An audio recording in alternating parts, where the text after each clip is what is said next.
It's one of the most heartbreaking things a parent can witness. Your child is brilliant. They can read years ahead of their grade level, build incredible structures, or speak like a mini adult. But when it comes to joining a group of peers, introducing themselves, or just handling a playground disagreement, they completely freeze. As parents, we're conditioned to think that high intelligence is a superpower that guarantees a bright future. But inside the classroom and out on the playground, a high IQ can actually become a social barrier. If your gifted child is struggling to make friends, it isn't because they don't want them. It's because their brains are wired in a way that makes socializing uniquely difficult. Today, we're diving into the hidden psychology of why smart kids fail socially and the exact tools you can use to help them bridge the gap. The first thing we have to understand as parents is a concept called asynchronous development. This is just a fancy psychological term for growing out of sync.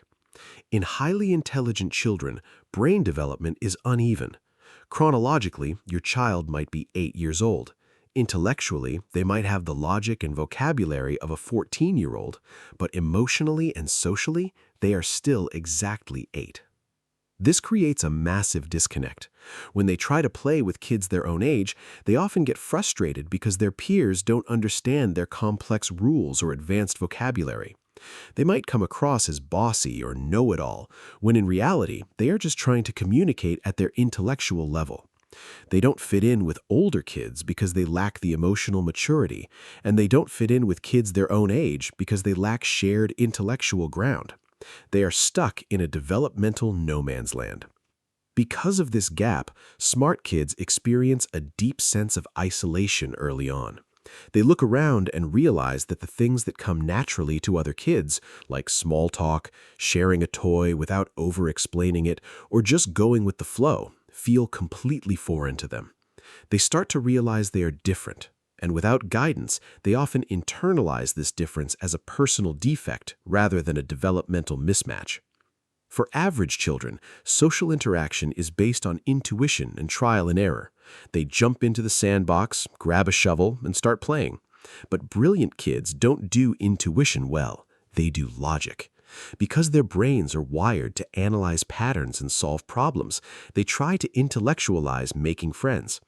Before your child even steps toward a group, their brain is running a massive script. What if I interrupt them? What did that kid's facial expression mean? What is the statistically best way to ask to join this game? By the time their highly analytical mind finishes calculating the perfect risk-free approach, the moment has passed. This leads to analysis paralysis. They choose to stay isolated because it feels safer than making an uncalculated social mistake. Over time, this constant calculations loop causes immense social anxiety.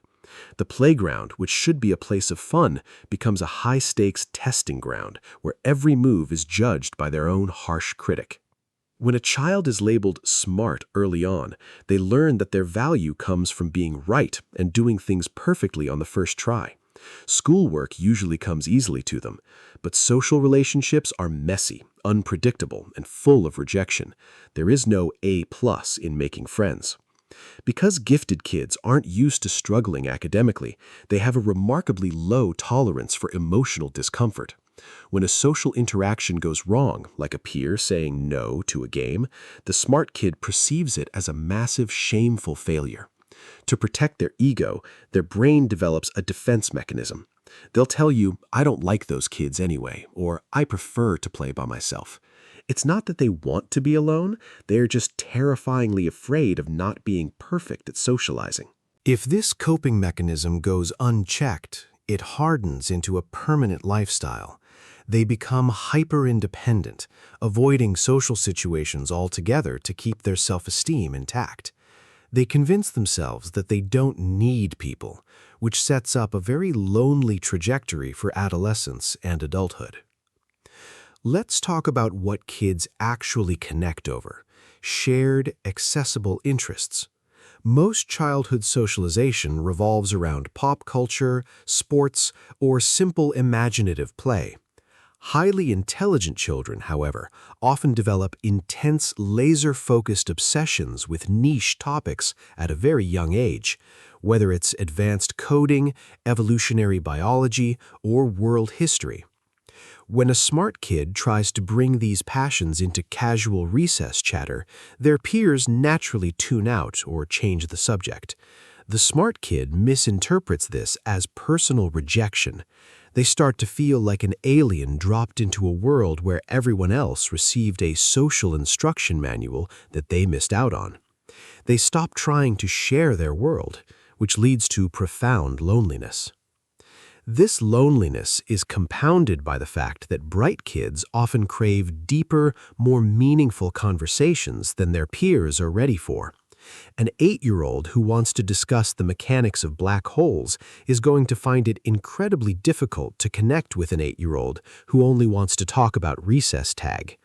The resulting gap isn't just about different hobbies, it's a gap in how they experience and want to discuss the world around them. So, how do we help them?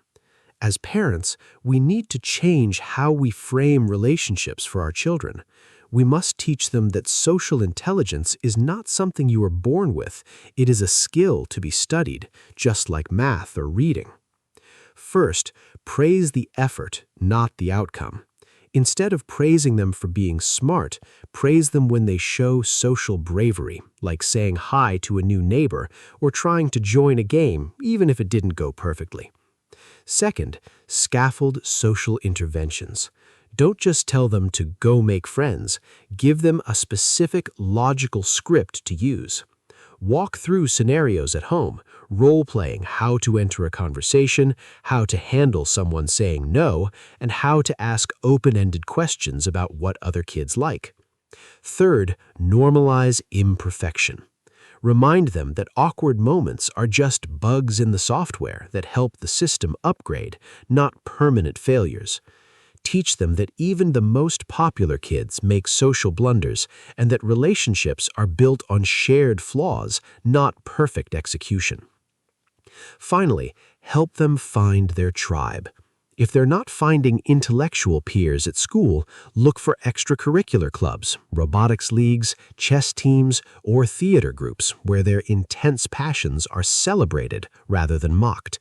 Finding just 1 or 2 true peers who truly get them can completely change a gifted child's social trajectory and give them the confidence they need to navigate the rest of the world. To fast-track this growth, start practicing emotional literacy at home by explicitly labeling complex feelings during everyday movie nights or family discussions. Encourage them to treat social interactions like scientific experiments where collecting data on what works is far more important than getting a perfect result. Teach them the conversational catch technique, showing them how to balance talking about their own passions with asking curious questions about others. Host low-stress, structured playdates built around a specific activity, like a board game or a build project, so the shared task naturally handles the social pressure for them. Raising a highly intelligent child is a beautiful journey, but it comes with unique challenges that standard parenting advice just doesn't cover. If you want to raise a child who is not just academically brilliant, but emotionally resilient and socially confident, you are in the right place. Hit that subscribe button right now and join our parenting community. Every week, we break down child psychology and behavioral strategies to help you understand your child's unique mind. Before you go, drop a comment below. What is the biggest social hurdle your child is facing right now? Let's support each other and brainstorm together. Thanks for watching, and I'll see you in the next video.